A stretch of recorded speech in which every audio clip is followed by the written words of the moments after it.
오늘의 10분 말씀 이사야 33장 말씀입니다.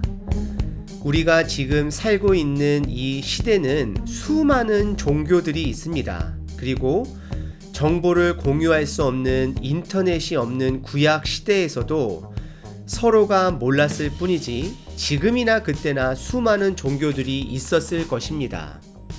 그러다 보니 이스라엘은 유일하신 하나님을 광야의 하나님으로, 광야의 신으로 제한시켜 버렸고, 광야 생활을 끝내고 가나안 땅, 약속의 땅으로 들어가면서 하나님을 떠나 가나안의 신들을 믿는 것이 당연하게 생각했던 이스라엘 백성이었고, 지금도 이스라엘 백성은 만군의 하나님을 본인들만의 선민 사상에 빠진 하나님이라 여기며 하나님이 그들과만 함께 한다라고 믿고 있습니다. 하지만 이미 하나님은 그런 백성들과 함께 하지 않습니다. 지금 교회들도 마찬가지입니다.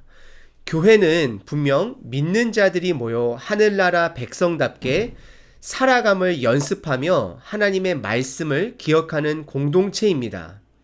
하지만 언제서부터인가 우리 또한 이스라엘 백성처럼 내가 믿는 하나님을 우리 교회만의 하나님으로 제한하고 내가 올바른 하나님을 믿고 있다라고 착각하며 믿음 생활을 하고 있지는 않은지 돌아봐야 할 것 같습니다. 그리고 더 나아가 진정한 교회의 의미도 다시 한번 생각해 봐야 할 것 같습니다.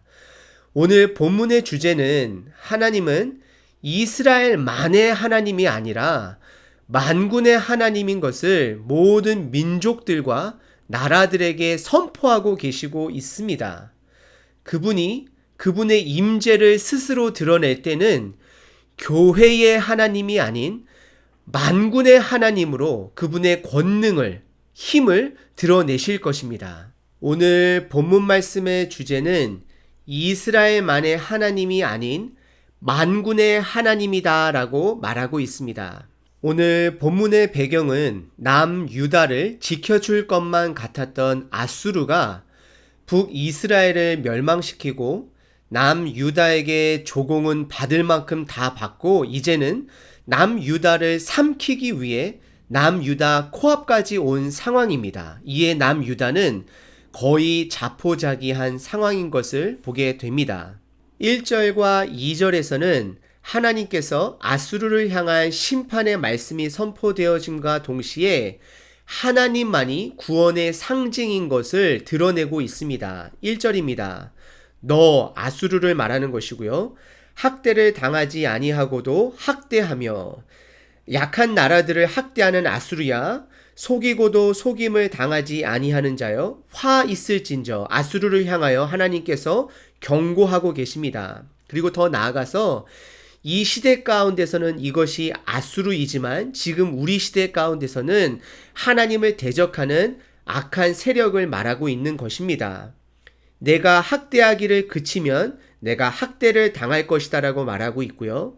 또 내가 속이기를 그치면 사람이 너를 속이기라 말씀을 하시면서 아수르와 또 지금 이 시대에 하나님을 대적하는 모든 악한 세력들이 다 심판받을 것을 선포하고 있습니다. 그러면서 2절에서는 하나님을 구원의 상징으로 선포하고 있는 기도 내용인데요. 여호와여 우리에게 은혜를 베푸소서 우리가 주를 앙망하오니 주는 아침마다 우리의 팔이 되시며 환난 때에 우리의 구원이 되소서.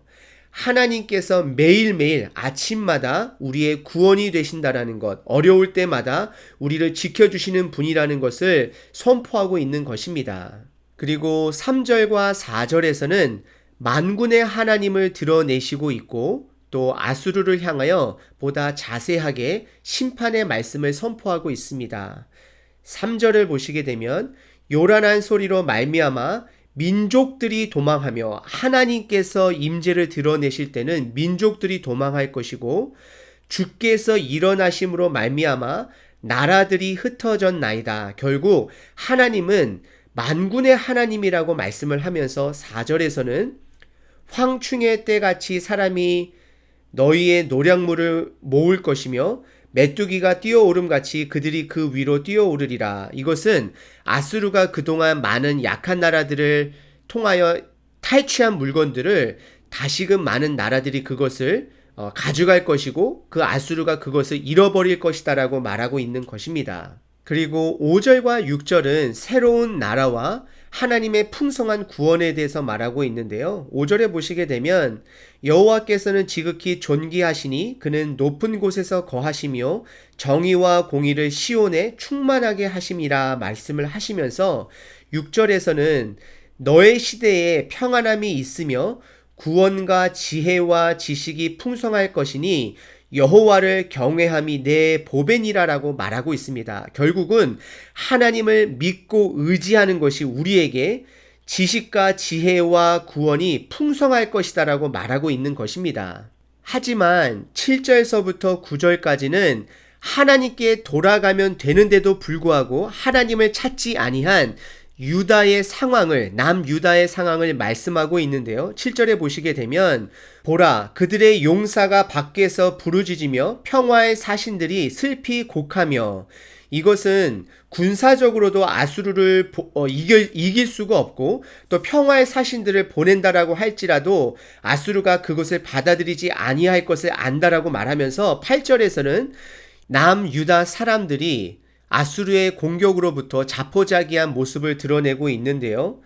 대로가가 황폐하여 행인이 끊어지며, 아마 다들 집에 있었겠죠. 대적이 조약을 파하고 성읍들을 멸시하며 사람들을 생각하지 아니하며, 땅이 슬퍼하고 쇠잔하며 레바논은 부끄러워하고 마르며 사론은 사막과 같고 바산과 갈멜은 나뭇잎을 떨어뜨리는도다. 맨 마지막에 나온 레바논, 사론, 바산, 갈멜은 비가 자주 오는 지역임에도 불구하고 가뭄인 것을 표현하면서 지금 유다의 자포자기한 상황을 표현하고 있습니다. 10절부터 12절까지 보시면 하나님 스스로가 하나님을 드러내시면서 만군의 하나님으로 임재를 나타내는 모습이 나옵니다. 자세히 보시게 되면 특별히 10절 끝부분에 내가 이제 지극히 높아지리니 스스로 높이신다라고 말씀을 하시면서 11절에서는 하나님의 임재가 우리들에게는 재앙이 되어지고 또 하나님의 임재가 불이 되어 우리들을 삼킬 것이다라고, 또 12절에서는 민족들은 불에 굽는 횃돌 같겠고 잘라서 불에 사르는 가시나무 같을 것이다라고 하나님의 강력한 임재를 말하고 있습니다. 그러면서 13절에 하나님께서는 너희 먼데 있는 자들아, 먼데 있는 나라까지 포함하고요, 내가 행한 것들을 들으라. 너희 가까이 있는 자들아, 나의 권능을 알아라. 결국에는요, 하나님의 임재는 아수르를 향하여서도 있는 것이고 남유다를 향하여서도 하나님의 임재가 드러나는 것입니다. 14절부터는 본격적으로 만군의 하나님의 모습을 선포하고 있습니다. 14절, 시온의 죄인들아, 결국 남유다도 하나님 임재 앞에는 죄인이라 말하고 있고 그들이 그분의 임재 앞에 떨 것을 말하고 있습니다. 그리고 14절 중반에 하나님의 임재를 불로 표현하면서 하나님의 임재로 인해 주변 거룩하지 못한 것은 다 태우는, 즉 정결케 하는 모습을 보여주고 있습니다. 구약시대나 지금이나 하나님의 은혜가 아니면 우리 또한 그 불 앞에 사라질 것입니다.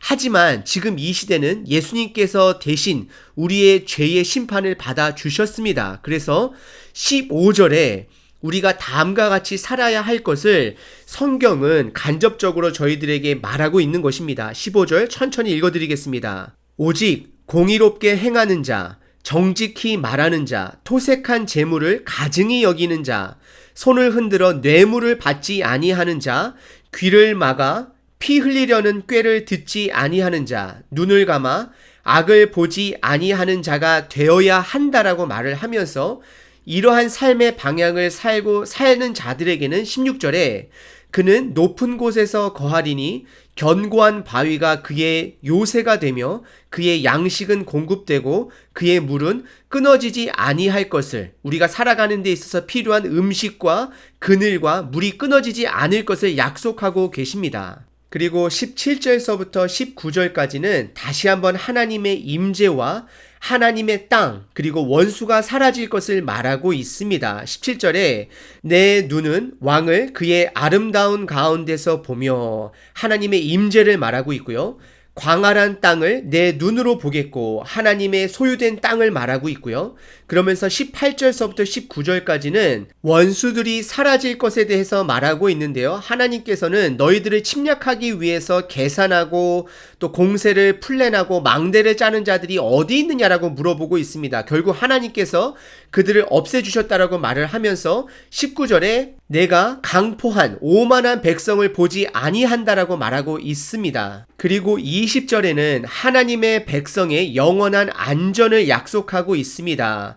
시온성을 봐라, 안정된 처소, 예루살렘을 옮겨지지 아니할 것이고 말뚝이 영원히 뽑히지 아니할 것이고 그 줄기가 하나도 끊어지지 아니할 것이다라고 말하고 있습니다. 결국 하나님의 백성의 영원한 안전을 약속하고 계십니다. 그리고 끝으로 21절서부터 24절까지는 하나님의 임재, 하나님의 권능, 억압받은 자들의 승리와 회복에 대해 말하고 있습니다. 21절에 하나님은 우리와 함께 하신다라고 말씀을 하시면서 22절에서는 재판장이 될 거다라고 말하고 있고 더 나아가 우리의 왕이 될 것이고 우리를 구원하실 분이라 말하고 있습니다. 그리고 23절과 24절을 보시게 되면 재물을 탈취하여 나누리니 저는 자도 그 재물을 취할 것이며 결국 억압받은 자들도 회복될 것을 말씀을 하면서 24절에 그 거주민은 내가 병들었노라 하지 아니할 것이라